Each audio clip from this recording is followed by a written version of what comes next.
Hello guys, welcome back to my channel कैमफाइल classes by Parth Kaushik.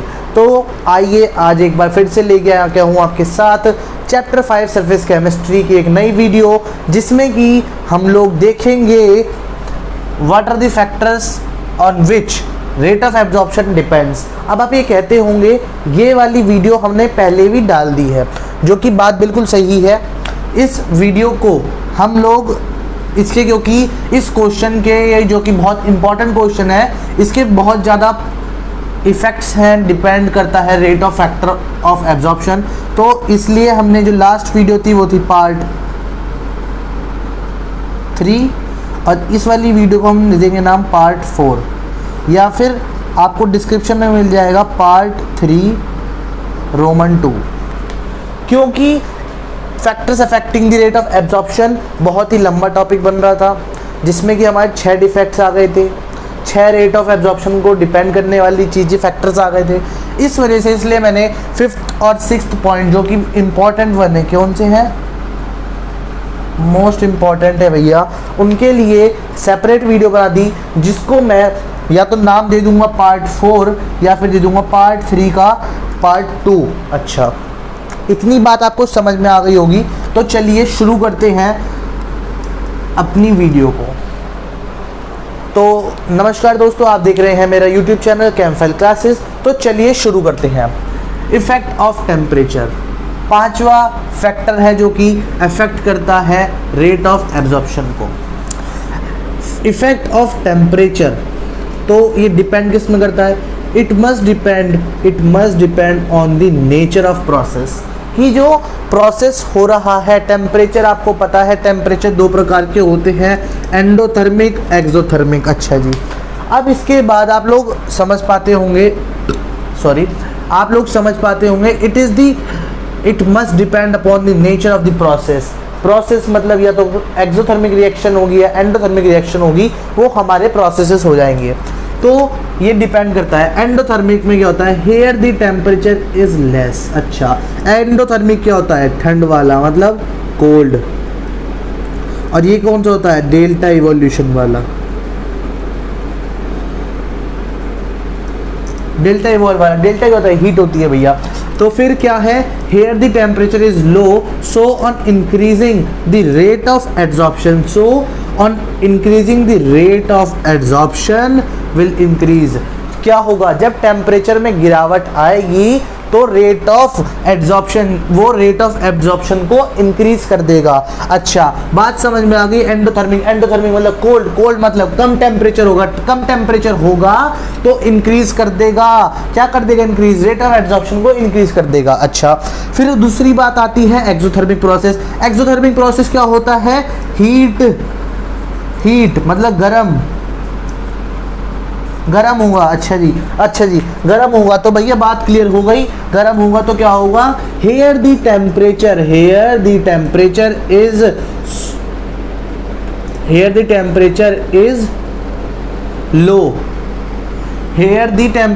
Is low due to on increasing the temperature the rate of absorption will increase। अच्छा, क्योंकि यहाँ पर जो temperature है वो हाई होगा, इसी वजह से क्या है? यहाँ पे टेम्परेचर हाई है तो क्या होगा?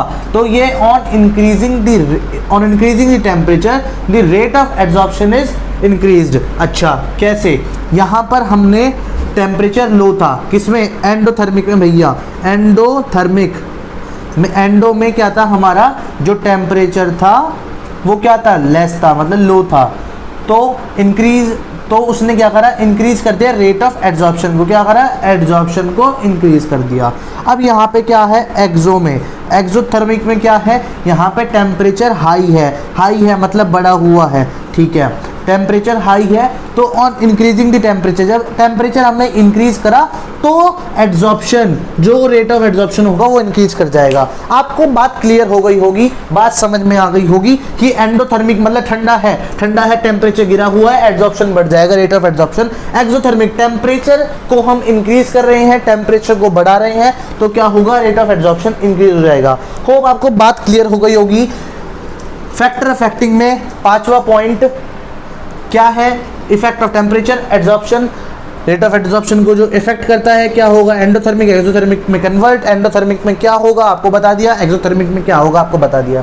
आइए चलते हैं 6 पॉइंट की तरफ जो कि है इफेक्ट ऑफ कैटलिस्ट। अच्छा जी, अब इसमें सबसे पहला जो आपका मुख्य पॉइंट बनना चाहिए, आपका क्वेश्चन बनना चाहिए, व्हाट इज कैटलिस्ट। आप छोटी क्लास से पढ़ते आ रहे हैं, क्लास 8 क्लास 9th और 10th में से आपने शुरू कर दिया होगा पढ़ना। कैटलिस्ट क्या होता है, कोई भी रिएक्शन को फास्ट करने के लिए जो अनदर केमिकल डाला जाता है, सब्सटेंस डाला जाता है, मॉलिक्यूल डाला जाता है, वो ही आपका कैटलिस्ट होता है, जो प्रोसेस को, आपके केमिकल प्रोसेस को स्पीडली कर दे, उसकी स्पीड बढ़ा दे, तो वो आपका कैटलिस्ट बोला जाता है। इफेक्ट ऑफ कैटलिस्ट, कैटलिस्ट डालते हैं अगर हम केमिकल रिएक्शन में, उसका क्या प्रभाव होगा एड्सॉर्प्शन पर, तो क्या होगा, it is the substance which can alter the rate of the reaction. अच्छा ठीक है, ये दो प्रकार के होते हैं, दो प्रकार के कैसे कैटलिस्ट, कुछ कैटलिस्ट इसमें एड्सॉर्प्शन को प्रमोट कर देते हैं, मतलब आगे की तरफ ले जाते हैं, मतलब इंक्रीज कर देते हैं एड्सॉर्प्शन को, और कुछ एक्ट कर देते हैं एज अ पॉइजन। पॉइजन क्या होता है, जहर होता है भैया, तो जहर का क्या काम होता है, रुकावट देना, मृत्यु देना, तो क्या करता है वो रेट ऑफ एड्सॉर्प्शन को डिक्रीज कर देता है भैया।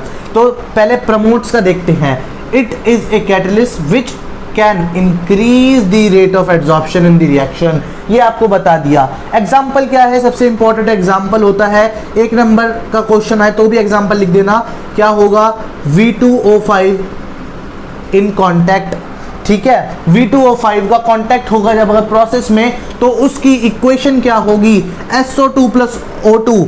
ठीक है, सल्फर डाइऑक्साइड प्लस ऑक्सीजन को हमने रिएक्ट कराया, उसमें हमने कैटलिस्ट में क्या डाला, V2O5 डाला, तो हमें क्या मिलेगी, 2 मॉलिक्यूल्स ऑफ SO3 मिल जाएंगे भैया। ठीक है, फिर हम देखते हैं पॉइजन। आपको प्रमोशन का, प्रमोटर्स का याद हो गया, it is a catalyst which can increase the rate of adsorption in the reaction, example V2O5 in contact of reaction.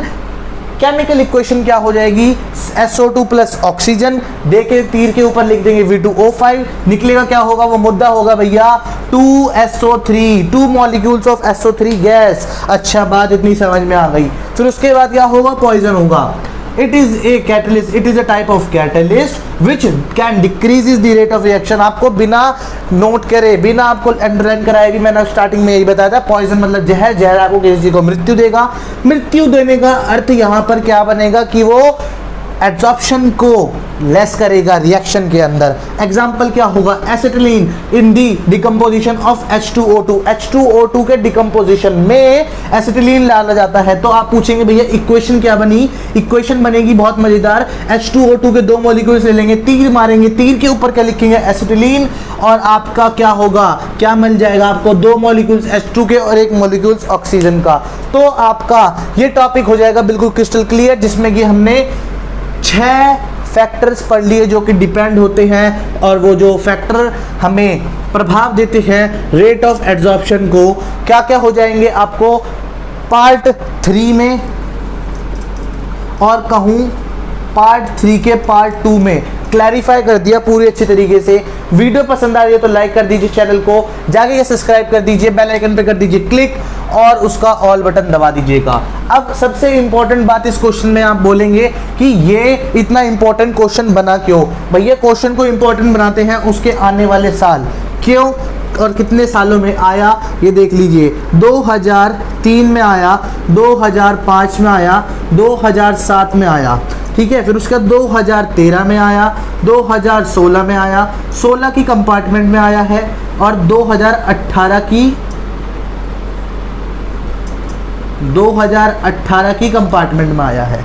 और अभी तक इतनी बार, कितनी दफ़े, 3 और 3 6 दफ़े आ चुका, 2 बार कंपार्टमेंट में, 4 बार मेन पेपर में आ गया। तो इस वजह से ये क्वेश्चन आपका इंपॉर्टेंट बनता है। हमेशा 6 के 6 नहीं पूछ लेगा, नाम पूछ लेगा 6 के 6 के, और उनमें से कोई 3 कोई 2 क्लासीफाई कर देगा। मैक्स क्वेश्चन, मैक्स नंबर का जो क्वेश्चन आता है वो 4 मार्कर का आता है। तो यही होगा हाल कि 6 आपसे नाम पूछ ले और उसमें से 2 को एक्सप्लेन करा दे, ज़्यादा से ज़्यादा 3 को एक्सप्लेन करा ले, तो आपको कर देना है। होप आपको टॉपिक हो गया ये वाला क्रिस्टल क्लियर, जिसमें हमने पढ़ा factors affecting the rate of adsorption. आपको टॉपिक क्लियर हो गया हो तो लाइक, सब्सक्राइब और घंटी बजा दीजिएगा। जय हिंद, जय भारत।